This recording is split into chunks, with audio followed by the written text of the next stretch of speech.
जा रहे हैं हम अगले सवाल पे। ठीक है, और ये सवाल काफ़ी हमारा इम्पोर्टेंट है और ये टैक्स के रिगार्डिंग हमारे काफ़ी एग्जाम में पूछ लिए जाते हैं। ठीक है, तो देखिए समझिएगा। जैसे कि मैं कहूँ कि हमारे पास जो इनकम है 100 है। ठीक है, उस पे जो है हमने 20 रुपये का टैक्स दिया। ये हमारी इनकम है, इस पे हमारा टैक्स गया इतना। तो जो हमारे पास नेट इनकम बचा वो कितना बचा हमारे पास 80। ठीक है, अब हमने क्या किया कि जी हमारी इनकम तो वही है और टैक्स हमारा 5% बढ़ गया। ठीक है, टैक्स हमारा 5% बढ़ गया। तो 5% बढ़ गया, तो जैसे कि टैक्स अगर 5% बढ़ गया हमारा, तो 5% क्या हो जाएगा 1/20। 20 का 5% क्या हो जाएगा 1/20, यानी 1 रुपये बढ़ गया इसका। ठीक है, तो यानी 20 से अब कितना हो गया 21। तो उस हिसाब से अगर ये 20 का होता है, इसका नेट इनकम कितना हो जाएगा हमारा 79 हो जाएगा इस नेट इनकम। इसका जो एक कमा किस पे 80 पे, तो 100 पे कितना। ठीक है, तो एक तरीका हमारा ये था। तो यानी इसका कहने का मतलब ये हुआ कि जो हमारा जो है अमाउंट ऑफ जो है हमारा चेंज नहीं होगा। ठीक है, अमाउंट हमारा फिक्स होगा, बस परसेंटेज जो है हमारा टैक्स का और नेट इनकम का ये हमारा सेम रहेगा। ठीक है, अमाउंट हमारा सेम ही रहेगा। ठीक है, टैक्स जो है हमारा वो हमारा क्या रहेगा इक्वल रहेगा। ठीक है, तो ये कह रहा है कि यदि आयकर में 19% की वृद्धि हो तो शुद्ध आय में 6% की कमी होती है। यानी कि amount of change in tax बराबर होता है amount of change in net income के। ठीक है, यानी कि टैक्स का हमारा 19% की वृद्धि हो रही थी, इसका टैक्स का 19% बराबर क्या हो जाएगा नेट इनकम का 6%। नेट इनकम कितना हो जाएगा 6% हमारा। तो नेट टैक्स और नेट इनकम का जो हमारा क्या आ जाएगा 6 अनुपात। और टैक्स और नेट इनकम मिला के हमारा इनकम बनता है इनिशियल इनकम। तो 1906 कितना हो जाएगा 25। तो 6 रुपये का टैक्स लग रहा है कितने पे 25 पे, तो 100 पे कितना, तो 6 चौका 24, यानी कि 24% हमारा टैक्स लग रहा है। ठीक है, तो इतनी बातें बराबर हैं। ओके, अब आइए कह रहा है यदि आयकर में 17% की वृद्धि होती है, यानी टैक्स में, यानी कि टैक्स में 17% की वृद्धि होती है, आय में 3% की कमी होती है। ठीक है, तो ये नेट कितनी कमी होती है 3% की। तो इस हिसाब से टैक्स और नेट इनकम कितना बना हमारा 3/17। ठीक है, कितना 3/17, यानी टैक्स हमारा 3 है यानी, और टैक्स और नेट इनकम मिला क्या बनता है हमारा, टैक्स और नेट इनकम मिला के इनकम बनता है, यानी 17 और 3 20 हमारा क्या बना इनकम। ठीक है, जिसके बाद टैक्स कितने का लग रहा है 3 का लग रहा है, तो इसका 3 रुपये का टैक्स लग रहा है 20 पे, तो 100 पे कितना था 20/25 यानी 5 दिया 15, यानी 15% हमारा क्या है हमारा आयकर की रेट है। ठीक है, अब देखिए कह रहा है कि किसी कमरे में कुछ बिल्ली तथा कुछ कुत्ते हैं। ठीक है, प्रत्येक बिल्ली 7 बिस्किट खाती है तथा प्रत्येक कुत्ता 9 बिस्कुट खाता है। ठीक है, यदि 45 जानवरों द्वारा कुल 355 बिस्किट खाए गए तो कुत्ते तथा बिल्लियों की संख्या ज्ञात करिए। देखिए जी हमारे पास जानवर कुल कितने हैं 45। मान लेते हैं कि बिल्ली की संख्या कितना है 1 है, तो कुत्ते की संख्या हो जाएगी 45 - 1 हो जाएगी। क्या इतनी बात बराबर है? बिल्कुल। अब हर बिल्ली 7 बिस्किट खाती है, हर बिल्ली जो है 7 बिस्किट खाती है, तो एक्स बिल्ली कितनी खाएगी 7x बिस्किट खाएगी। और हर कुत्ता 9 बिस्कुट खाता है, तो 45 - x कुत्ता कितना खाएगा 9 तो 45 - x कुत्ता कितना खाएगा, तो 45 - x × 9 कुत्ता खाएगा। और जबकि बोल रहा है क्या कि यानी कि कुल बिस्कुट जो है 355 ही खाए गए हैं। ठीक है, यानी इतना जानवर मिल के 355 बिस्कुट दिखाए गए हैं। तो एक तो तरीका हमारा ये हो गया कि लॉन्ग मेथड से x मान के, तो इसको कैलकुलेशन करेंगे तो यहाँ से जो हमारा आएगा 50/2 यानी x बराबर आ जाएगा 25। इसको सोल्व करेंगे तो इसका मतलब जो बिल्ली की जो संख्या है वो 25 थी और कुत्ता की संख्या जो था हमारा वो कितना था, 20 था। ठीक है, कुत्ता की संख्या था हमारा 20। ठीक है, एक तो तरीका हमारा ये हुआ। दूसरा क्या है कि जानवर तो 45 ही हैं। ठीक है, जानवर तो 45 ही हैं। अब मान लेते हैं कि अगर मैं कहूँ कि हमारे पास 20 रुपये है। ठीक है, हमारे पास 20 रुपये है तो मैं इसको ऐसे भी तो कर सकता हूँ कि हमारे पास 10 के 2 नोट हैं। मैं ऐसे भी कर सकता हूँ कि हमारे पास 12 रुपये जमा 8 रुपये हैं। ठीक है, इसे ऐसे भी कर सकता हूँ कि मुझे 100 रुपये का 20% मेरे पास है, पैसे हैं। मैं तो ऐसे भी कह सकता हूँ। ठीक है, तो यानी तरीका हमारा वही होगी, वही रिप्रेजेंट करने का। ठीक है, तो अगर हर बिल्ली 7 बिस्किट खाती है और हर कुत्ता 9 बिस्कुट खाता है तो मैं इसको ऐसे भी लिख सकता हूँ कि जो कुत्ता तो 7 बिस्कुट खा ही रहा है, 2 बिस्कुट एक्स्ट्रा खा रहा है। ठीक है, फालतू खा रहा है। तो कुत्ता और बिल्ली मिलकर जानवर बनता है, यानी 45 कुत्ते जो तो 315 बिस्कुट खा ही रहे हैं, यानी 45 इंटू 45 जानवर 7 बिस्कुट खा ही रहे हैं। तो 45 इंटू 7 कितना हो गया हमारा, 315। यानी 315 बिस्कुट खाएँ 45 जानवर ने 7 बिस्कुट के हिसाब से। अब बिस्कुट एक्चुअल में खाए कितने थे, 355 खाए थे। 355 315 यानी 40 बिस्कुट। तो जो 40 बिस्कुट जो हमारे हिसाब से 315 बिस्कुट खाएँ और एक्चुअल में 355 बिस्कुट खाएँ, तो ये जो 40 बिस्कुट जो खाए वो किसने खाए, तो ये जो कुत्ते ने खाए। ठीक है, तो 40 बिस्कुट ने, यानी कि हर कुत्ता 2 बिस्कुट खाता है, तो 40 बिस्कुट खाने में कितने कुत्ते लगेंगे, 20 कुत्ते। तो यानी 20 कुत्ता हो गया, तो बिल्ली कितना हो जाएगा, 25। ठीक है, दूसरा क्या है कि हम यहाँ से ये मान लेते हैं कि हर कुत्ता 9 बिस्कुट खाता है और बिल्ली जो है 9 - 2 बिस्कुट खाती है। मैं इसे भी कह सकता हूँ। तो हमारे हिसाब से 45 × 9 बिस्कुट खाएगा कुत्ता बिल्ली मिल करके। ठीक है, यही तो कहने का अर्थ है मेरा कि मान लेते हैं जी कि हर कुत्ता 9 बिस्कुट खाता है और बिल्ली जो है 9 - 2 बिस्कुट खाती है। ठीक है, तो मैं ऐसे कह सकता हूँ क्या कि 45 जानवर मिल के तो 9 बिस्कुट खा ही रहे हैं। तो 45 × 9 क्या होगा, 405। 405 बिस्कुट तो खा ही रहा है और हमारे हिसाब से 405 बिस्कुट खा रहा है, लेकिन एक्चुअल में कितना खा रहा है, 355।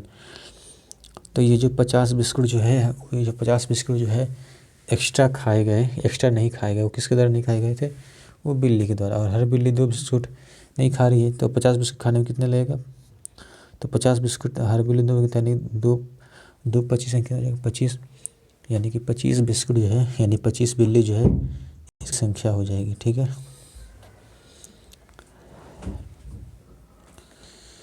इसके बाद है किसी चिड़ियाघर में कुछ खरगोश तथा कबूतर, कुल सिरों की संख्या 280 है, कुल पैरों की संख्या 820 है। तो कुल कबूतर की संख्या ज्ञात करें। देखिए, सिर तो हमारे सेम ही रहेंगे, चाहे कुत्ता हो चाहे बिल्ली हो, खरगोश हो, सिर तो हमारा सेम ही रहनी है। ठीक है, और कबूतर के होते हैं 2 पैर, खरगोश के होते हैं 4 पैर। तो मैं ये मान लेता हूँ जी खरगोश के तो 2 पैर वही होते हैं, 2 पैर फालतू होते हैं। ठीक है, यानी टोटल 280 जानवरों के तो 2 पैर तो निश्चित है। 280 इंटू 2 कितना हो जाएगा, 560, यानी 560 पैर तो होते ही होते हैं। ठीक है, तो एक्चुअल में पैर कितने थे, 820। 820 में से 560 जाएगा, कितना बचेगा, 260। 260 जाएगा हमारा। ठीक है, तो 260 पैर फालतू हैं, वो किसके हैं, तो वो खरगोश के ज़्यादा हैं। किसके हैं, खरगोश के। यानी हर खरगोश के 2 पैर, यानी 260 पैर किसके हो जाएंगे, 260/2 कितना हो जाएगा, 130। यानी अगर 130 खरगोश है तो कबूतर कितने हो जाएंगे, 150। ठीक है, या फिर हम उसको ऐसे कर सकते हैं कि खरगोश के तो 4 पैर होते ही होते हैं और कबूतर के 4 महीने से 2 होते हैं, यानी 280 जानवरों के तो 4 पैर होते ही होते हैं। तो 280 गुना 4 कितना है? 1120। 1120 पैर हो गया और एक्चुअल में कह रहा था 820। तो 300 पैर, ये 300 पैर किसके थे? 300 पैर जो शेष बचे कबूतर के थे, यानी 300 को 2 पैर, 300 पैर है तो हर कबूतर के 2 पैर, तो 300 पैर कितना हो जाएंगे? 150, यानी 150 अगर हमारा कबूतर है तो खरगोश कितना है हमारा? 130। ठीक है, कह रहा है कि किसी शहर की जनसंख्या 6000 है। यदि पुरुषों की संख्या 5% तथा महिलाओं की संख्या 10% बढ़ा दी जाए तब नई जनसंख्या 6500 हो जाती है। तो पुरुष तथा महिलाएं की संख्या ज्ञात करें एट प्रेजेंट। ठीक है, यानी कि एट प्रेजेंट क्या करें? बताएं वर्तमान में। तो देखिए, पुरुष और महिला मिलकर हमारा जनसंख्या बनता है। तो पहले की जनसंख्या तो 6000 था, अब हो गया है 6500, यानी कि 500 एक्स्ट्रा बढ़। तो मैं मान के चल रहा हूँ कि पुरुषों की जनसंख्या तो 5% बढ़ ही रही है। ठीक है, 5%, और फीमेल की संख्या कितनी? 9%। तो 9% को मैं लिख सकता हूँ कि 5% और 4% बढ़ रही है फीमेल की संख्या का, 5% बढ़ रही है। तो यानी 6000 जनसंख्या, यानी 5% फीमेल का बढ़ रहा है, 5% मेल का बढ़ रहा है। तो ओवरऑल जो है हमारा 6000 पे 5% बढ़ रहा है हमारा। ठीक है, तो 6000 का 5% हो गया कितना? 300। तो यानी टोटल जनसंख्या बढ़ा कितना था? 500। जनसंख्या बढ़ रही थी तो एक्चुअली 500 बढ़ रहा है, तो यानी कितने की, तो कितना जनसंख्या हो गया? 200, यानी 200 जनसंख्या। अब ये 200 जो संख्या है वो किसका है? तो ये जो है फीमेल का 4% है, कि एक्चुअल में हमारे हिसाब से बढ़ना चाहिए था 300 जनसंख्या। ठीक है, और बढ़ा कितना है? 500। तब 500 जनसंख्या बढ़ा है, 300 में बढ़ना चाहिए था। ये 200 जनसंख्या फालतू बढ़ा है, वो किसके परसेंट के बराबर बढ़ा है? तो फीमेल के परसेंटेज के बढ़ा है। तो यानी कि फीमेल के जो 4% है हमारा, वही हमारा 200 जनसंख्या बढ़ा है। फीमेल के 4% की जनसंख्या 200 बढ़ा है, तो फीमेल कितना हो जाएगा हमारा? 4 25 20, यानी 5000, यानी फीमेल हमारे कितना है हमारा? 1000। ठीक है, यानी फीमेल की संख्या हो गई हमारी 5000, मेल की संख्या हो गई हमारी 1000। अगर पूछता कि 1 साल बाद उनका क्या हो जाएगा, तो हम 1000 का क्या करते? 5% निकालते, 1000 का 5% 50 हो जाएगा। ठीक है, इसको काटेंगे 2 0 50, यानी 1050 होता मेल का, और फीमेल का बोलता तो 5000 का 9% क्या हो जाएगा? 450। 950 क्या होता है इसका? फीमेल का होता। ठीक है, या तो हम ये कह सकते थे कि भाई 6000 जनसंख्या था तो फीमेल 9% बढ़ रही थी, और मेल जो है 9% माइनस 4% बढ़ रहा है। 6000 का 9% बढ़ ही रहा है, तो 6000 का 9% हमारा हो जाएगा 540। तो नहीं 540 है, यानी एक्चुअल में कितना बढ़ा था? 500। तो ये जो 40 एक्स्ट्रा बढ़ गया, किसकी वजह से बढ़ गया? मेल का 4% हमारा 40 बढ़ गया, तो मेल 4 बढ़ गया, यानी कि मेल का संख्या कितना हो गया? 1000, फीमेल का कितना हो जाएगा? 5000। ठीक है, उसके बाद कह रहा है क्या कि किसी शहर की जनसंख्या वर्तमान में 5000 है, पुरुष 6% तब महिलाएं 14% वृद्धि हुई, तब जो है 1 साल बाद जनसंख्या जो है 5540 हो गई। ठीक है, 540। ठीक है, अब जो है पुरुष 6% के हिसाब से बढ़ रहा है और महिलाएं 14% की वृद्धि हो रही है। तो 14% को ऐसे लिख सकते हैं, 6% और 8% लिख सकते हैं। ठीक है, फीमेल को लिख सकते कि नहीं? बिल्कुल लिख सकते हैं, यानी मेल जो है 6%, फीमेल जो 6% बढ़ ही रहा है, साथ में 8% बढ़ रहा है। ठीक है, यानी 5,000 का 6% कितना हो जाएगा हमारा 300, और एक्चुअल में बढ़ कितना रहा था 540। तो 540 हमारा जो बढ़ रहा था 300 हमारा क्या हुआ कि हमारे हिसाब से बढ़ा, तो कितना एक्स्ट्रा बढ़ गया 240। अब जो 240 बढ़ा वो जो है किसकी वजह से बढ़ा, तो फीमेल के 8% की वजह से, यानी फीमेल का जो 8% हमारा कितना हो गया 240, कितना हो गया 3,000। तो फीमेल का 3,000 यानी मेल का कितना हो जाएगा 2,000। देखिए कह रहा है क्या, किसी शहर की जनसंख्या वर्तमान में 5,000 है। यदि पुरुष 6,000 तथा महिलाएं 14% की वृद्धि हुई, तब 1 साल बाद शहर की जनसंख्या 5,540 हो जाती है। तो मैं ऐसा कह सकता हूँ कि मेल की जनसंख्या वो 6% बढ़ रही है, फीमेल की जो है 6% तो बढ़ ही रही है, साथ में 8% से बढ़ रही है। ठीक है, तो हमारे हिसाब से क्या हुआ कि मेल और फीमेल मिला करके ही जनसंख्या बढ़ती है। तो मैंने कह दिया कि मेल और फीमेल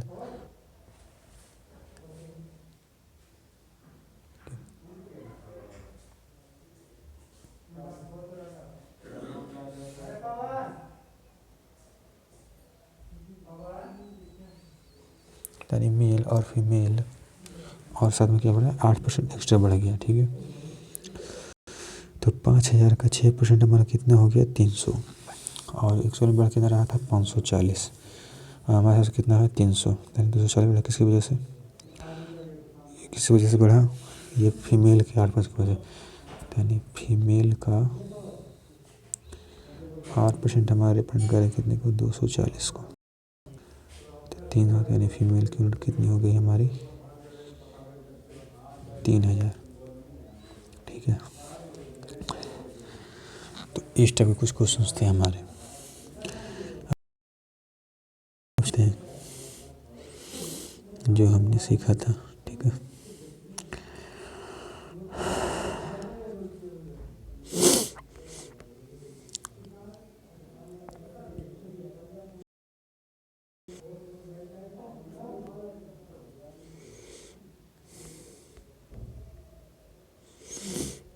देखिए जब भी कंपैरिजन तुलना की बात हो तो परसेंटेज, फ्रैक्शन, रेशियो, तो आपको रियल वैल्यू या कांस्टेंट वैल्यू की ज़रूरत नहीं होती। ठीक है, ये सब आप कंपैरेटिव वैल्यू से भी तुलना कर सकते हैं। ठीक है, यानी कि जब भी कंपैरिजन की तुलना हो, यानी कि परसेंटेज पूछे, फ्रैक्शन पूछे, रेशियो पूछे, तो जो है आपको एक्चुअल वैल्यू की ज़रूरत नहीं होती। ठीक है, समझ रहे हैं। तो देखिए सवाल नंबर 1 पे कह रहा है कि एक व्यक्ति अपनी आय का 60% हिस्सा खर्च करता है। ठीक है, अपनी आय का 60% हिस्सा खर्च करता है। तो देखिए 60% की फ्रैक्शन बनी हमारी 3/5, यानी कि अगर उसकी इनकम 5 थी तो 5 का 60% हिस्सा खर्च किया, यानी कि 3 खर्च किया। ठीक है, यानी अगर मैं मान लूँ कि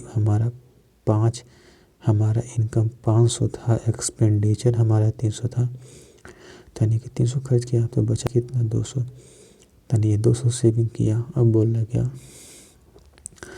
यदि व्यक्ति की आय 15% बढ़ती है, ठीक है, तो यानी 300 का 15% बढ़ा, यानी कितना बढ़ा 45 बढ़ा, कितना हो गया 345 हो गया। 300 का 15% तथा व्यय 15% बढ़ाता है। सॉरी बोल रहा कि यदि व्यक्ति की आय 15% बढ़ती है, ठीक है, तो यानी यदि इनकम 15% बढ़ा तो 15% यानी 75 बढ़ा, यानी अब कितना हो गया इनकम 575, तथा व्यय भी 15% बढ़ा, तो कितना बढ़ गया 345। तो 575 में से 350 घटा कितना आएगा 230। तो ओवरऑल सेविंग कितने का हो रहा है 30 का हो रहा है, 230 का।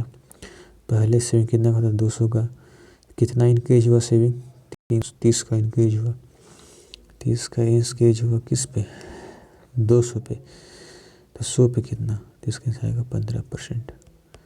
ठीक है, तो यानी कि 15% की जो है हमारी सेविंग इंक्रीज हुई। ठीक है, परिवर्तन हुई।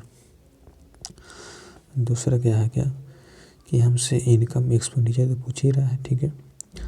तो अगर इसमें 75 का हमारा बढ़त हो रहा है, इसमें 43 का बढ़त होता है, तो ओवरऑल कितने का हमारा एक्स्ट्रा बढ़ा है? 30 का एक्स्ट्रा हमारा सेविंग होगा, ठीक है।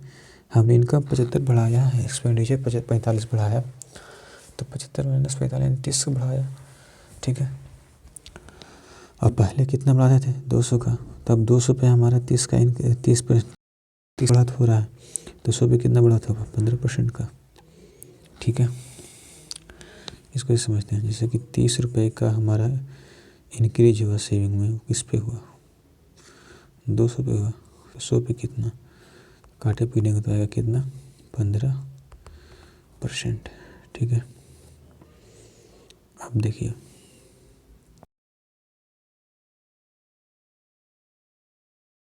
% हिस्सा, देखिए 75% की फ्रैक्शन बनी हमारी 3/4, यानी अगर उसकी इनकम 4 थी, 400 थी, तो एक्सपेंडिचर कितना? 300 था। तो नेट इनकम तो का हमारा कितना बढ़ा था? सेविंग 100 रुपये का बच रहा था। कह रहा है यदि व्यक्ति की आय जो है 20% बढ़ती है, यानी 400 का 20% बढ़ा 80 बढ़ा, तथा व्यय भी जो 10% बढ़ता है, 300 का 30 बढ़ा। तो अगर एक इनकम 80 बढ़ा, एक्सपेंडिचर 30 बढ़ा, तो ओवरऑल कितना बढ़ा? 50 का। ये जो 50 बढ़ा वो किस पे बढ़ा? 100 पे बढ़ा, तो 100 पे कितना? 50%, यानी 50 का बढ़ा, ठीक है।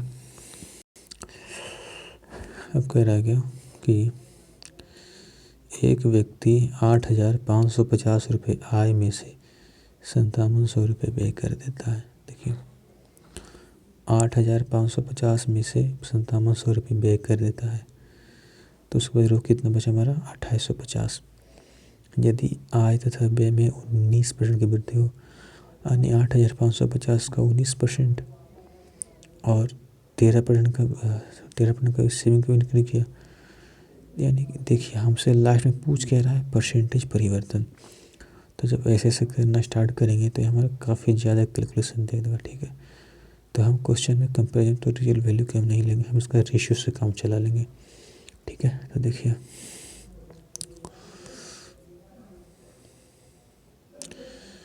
8,550 रेशियो 5700, देखिए 19 चौका 76, 9 85, तो 95, यानी 450 रेशियो क्या आ जाएगा? 2 3 57, यानी 300 काटे पीने का 15 दिया, तो 15 2 30, 15 दिया 45, यानी कि 2:3 आया, ठीक है। 15 दिया 45, 3:2 आया, यानी कि इनकम अगर हमारा 3 है तो एक्सपेंडिचर हमारा कितना हुआ? 1 का हुआ, ठीक है। एक्सपेंडिचर हमारा कितना हुआ? 2 का हुआ, समझ गए। इसको ऐसे मानते हैं कि यदि इनकम हमारा 300 है, एक्सपेंडिचर 200, तो सेविंग कितना का हुआ? 100 का हुआ, ठीक है। सेविंग कितना हुआ? 100 का हुआ। अब इसमें बोल रहा है क्या? यदि आय में तथा व्यय में 19% की वृद्धि हुई, तो 300 का 19% हमारा 57 में वृद्धि होगा, और 200 पे कितना हुआ? 13 13 दूनी 26, ओवरऑल कितने का हुआ? 31 का हुआ। 31 का भी 100 पे, तो 100 पे कितना? 31%, ठीक है।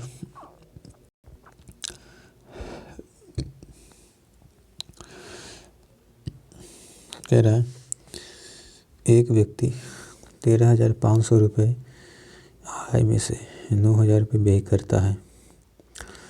यदि आय तथा व्यय में 13% की वृद्धि हो तो बचत पर बढ़ा करें। तो यहाँ पे हमारा एक्चुअल वैल्यू लेने की जरूरत नहीं है, हम इसका रेशियो काम चला लेंगे। तो 15 में 3500 हो जाएगा हमारा, ठीक है, ठीक है। तो नहीं 15, देखिए इसको जब करो, यानी 2 जीरो से 0 कट जाएगा, ठीक है। 13,500 था, 9,000 है, तो 2 से 2 कट आउट होगा, और यहाँ पे जब काटा पीटी करेंगे तो ये हमारा जाएगा 15 में 35 से 15 6 90, 3 3 9 2 3 6। तो यहाँ से इनकम एक्सपेंडिचर का रेशियो आ गया 3:2, सेविंग कितना आ जाएगा? 1, ठीक है। तो यदि मैं इनकम 300 ले रहा हूँ, एक्सपेंडिचर 100 ले 200 ले रहा हूँ, तो इसका मतलब ये नेट इनकम क्या है? सेविंग क्या हो जाएगी? 100 की, ठीक है। अब बोल रहा है 13% की वृद्धि हुई है आय में, 300 का 39 का वृद्धि हुआ, 300 का 13% 39 का वृद्धि हुआ, और 9 का 200 900 का यानी कि 18 का, यानी 18 से 39, यानी कितने का सेविंग हो रहा है? 21 का। 21 का सेविंग हो रहा है 100 पे, 10 रुपये कितना 21%। ठीक है, ये हो गया। अब ये कह रहा है क्या, एक परिवार में 25 किलोग्राम चावल तथा 9 किलोग्राम गेहूं की खपत करने में 350 रुपये खर्च करता है। चावल का मूल्य गेहूं के मूल्य का 20% है। देखिए, चावल का मूल्य है 25 के जी है और वेट का मूल्य 9 के जी है। कह रहा है कि चावल का जो मूल्य है वो गेहूं के मूल्य का 20% है। 20% के फ्रैक्शन बड़ी हमारे 1/5, यानी कि अगर वीट 5x रुपये पर के जी है तो चावल का मूल्य कितना है, 100 रुपये पर के जी। ठीक है, तो उस हिसाब से बोल रहा है क्या, तो 100 रुपये पर के जी के हिसाब से 25 किलो चावल का मूल्य क्या हो जाएगा हमारा 25x, और 5x की जो पर किलो के हिसाब से 9 किलो गेहूँ 9 बजे 45x, और इन दोनों का कितना खर्च बता रहा है 350, यानी 45 और 25 कितना हो जाएगा हमारा 70 खर्च कर रहा है कितने पे 350 पे, तो x पे कितना हो जाएगा हमारा 5। तो इसका अर्थ ये हुआ कि यदि वह 25 रुपये पर के जी हमारे वीट पे खर्च कर रहा है तो चावल पे कितना खर्च कर रहा है 5 रुपये पर के जी। अब बोल रहा है क्या, यदि गेहूँ का मूल्य 20% बढ़ाया गया तथा चावल का मूल्य खपत में बराबर है, चावल की खपत में यदि गेहूँ का मूल्य 20% बढ़ाया गया है, ठीक है, यानी 25 से 30 किया। ठीक है, 25 का 20% हमारा 25 से 30 किया हमारा। बोल रहा है कि यदि चावल का मूल्य स्थिर, यानी चावल मूल्य कितना आज भी 5 रुपये पर के जी, और बोल रहा है कि हमारा खर्चा भी आज हमारा उतना ही है जितना पहले था। ठीक है, तो उस हिसाब से हमारा क्या हो जाएगा कि आज यानी 30 रुपये पर के जी के हिसाब से 9 किलो चावल गेहूँ का मूल्य 270 रुपये, तो 350 में 270 जगह बचेगा कितना हमारा 80। और जो 80 रुपये बचा, ये कितने रुपये, ये कितने के जी, यानी ये सोचे क्या खरीदे चावल खरीदा, और चावल मूल्य कितने का है 5 रुपये पर के जी का, तो 5 पर के जी के हिसाब से कितना चावल खरीदेगा 16 के जी, यानी क्या हो जाएगा 16 के जी। तो कितने का डिक्रीज हुआ 9 का डिक्रीज हुआ किस पे 25 पे, तो 100 पे की 36% हमारा आंसर आएगा। ठीक है,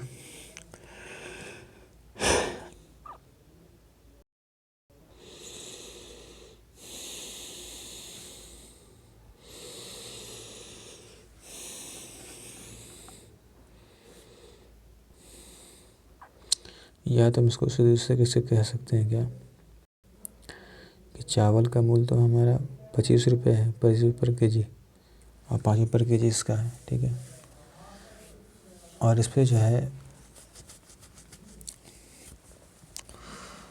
20% बढ़ा देते, 20% बढ़ा दे का मतलब क्या हुआ कि 5 रुपये पर के जी बढ़ा दिया, तो 5 रुपये पर के जी बढ़ाया कितने रुपये होगा 45 रुपये, अगर इसे 45 रुपये बढ़ा दे 50 रुपये कम करेगा, 50 रुपये कम करेगा कितने 5 रुपये, तो 9 के जी कम किया 25 रुपये, 200 रुपये कितना 36%। ठीक है, वो लगता है चावल का 1%। ठीक है, तो यानी ये जो एक यानी इसका 1% 20% बढ़ाया, तो 20% बढ़ाया का मतलब क्या होगा 5 का 1/5, यानी 1 रुपये पर के जी के हिसाब से बढ़ाया था कि 9, अगर इधर +9 बढ़ाया था तो -9 करेगा, तो -9 करेगा 1 रुपये पे, तो यानी -9 हर लोग इधर 1 रुपये, तो 9 के जी का 9 के जी, तो नहीं 9 के जी ले रहा है 25 रुपये इतना। ठीक है, तो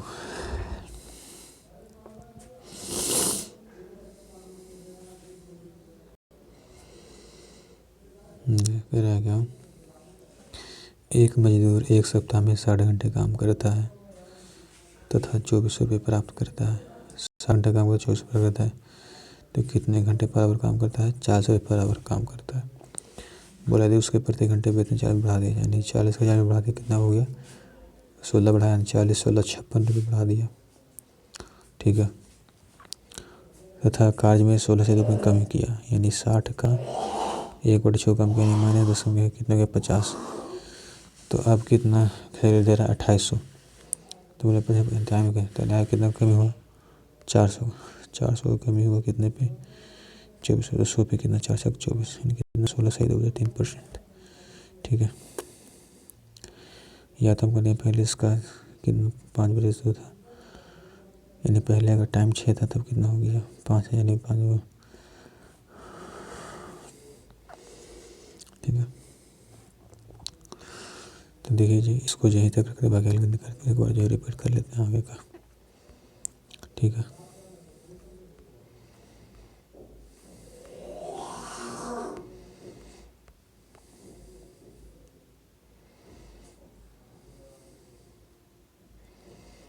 देखिए कह रहा है क्या, ए तथा बी दो बिंदु हैं जिनके बीच की दूरी 5 सेंटीमीटर है।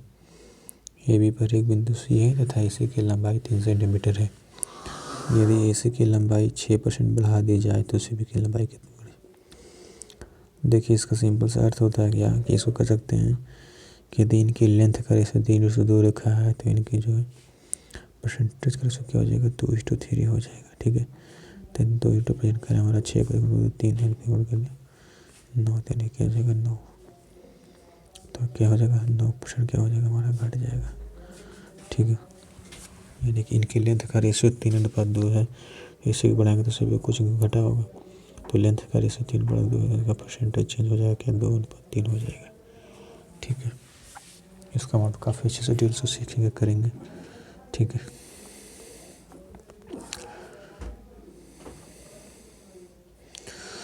यहाँ पे क्या अगर A का B% है तो B का A% है तो क्या हो जाएगा AB/100 G/100 यानी दोनों का बराबर होता है। ठीक है,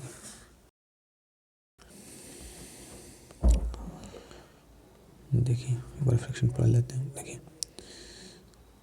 1/2 50%, 1/3 33, 1/4 25%, 1/5 20%, 1/6 16 2%, 1/14 10%, 1/8 12%, 1/9 1/10 1/10 1/13 7 1/13 1/14 7 7%, 1/6 2% 16 1/17 1/17 5 सही 15/17 1/35 2 से 16 1/6 13 1/3 5 5/7 11 3 4/7 7 5/8 7 3/8 3 1/2 40 2.5%, 4% 1/84 1/19 5 18 9%। ठीक है, ये तो हमारी हो गई। अगर 500 में से 480 घटा रहे हैं तो इसमें से क्या घटाएंगे हम 481 घटाएंगे 481 कितना हो जाएगा 9, 19 से फिर दोनों का डिफरेंस ले लेंगे। ठीक है, 1/3 0.33 2/3 0.66 1/6 0.166 1/7 0.14 1/9 0.1 2/9 0.22 0.9 0.3 1/12 0.0833 1/11 0.9 0.09 1/12 0.0 1/15 0.66 1/15 0.066 1/6 1/14 ठीक है, तो चलिए आज के लिए इतना ही रखते हैं, बाकी अगले देखेगा। ठीक है, सो थैंक यू आप लोगों का बहुत बहुत हार्दिक स्वागत है आप लोग का।